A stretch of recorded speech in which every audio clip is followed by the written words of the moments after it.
Iran और Israel जंग खत्म हो चुकी है और अब शांति की ओर कदम बढ़ते नजर आ रहे हैं। जहां जंग को लेकर इजराइल और ईरान दोनों अपनी अपनी जीत का जश्न मना रहे हैं, तो इन सब के बीच अमेरिकी राष्ट्रपति ट्रंप ने एक बड़ा बयान दिया। बीते बुधवार को नेदरलैंड में नाटो समिट में ट्रंप ने ईरान को लेकर कहा कि ईरान ने जंग में बहादुरी दिखाई। ट्रंप ने मंगलवार को सीज फायर का ऐलान किया था।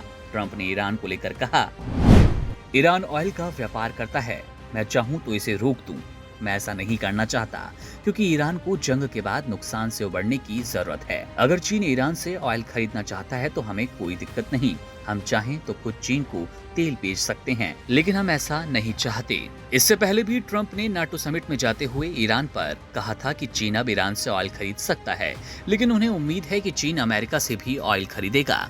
ट्रंप के इन बयानों ने कहीं न कहीं एक बार नए जियोपॉलिटिकल एंगल को जन्म दिया। ट्रंप के बयानों से लग रहा है कि ईरान पर लगे प्रतिबंधों में राहत दी जाएगी, जिससे कहीं न कहीं आने वाले समय में एक नया राजनीतिक परिदृश्य देखने को मिलेगा।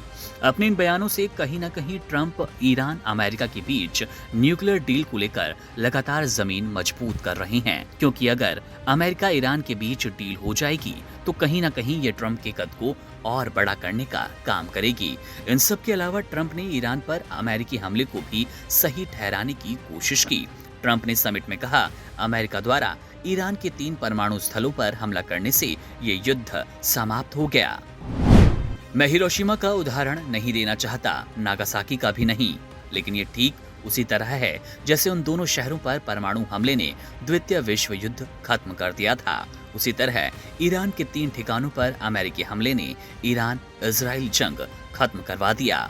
दरअसल अमेरिका में मिड टर्म इलेक्शन होने वाले हैं। ट्रंप ने अपने चुनावी वादों में अमेरिका को बेवजह की जंगों से बाहर निकालने और ऐसी जंगों से दूर करने की नीति का वादा किया।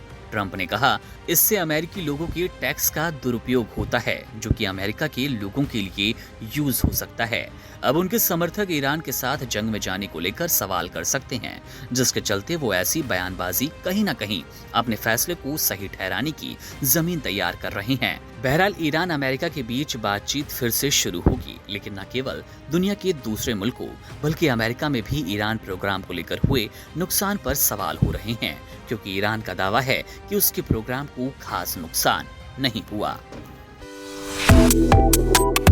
Subscribe to One India and never miss an update. Download the One India app now.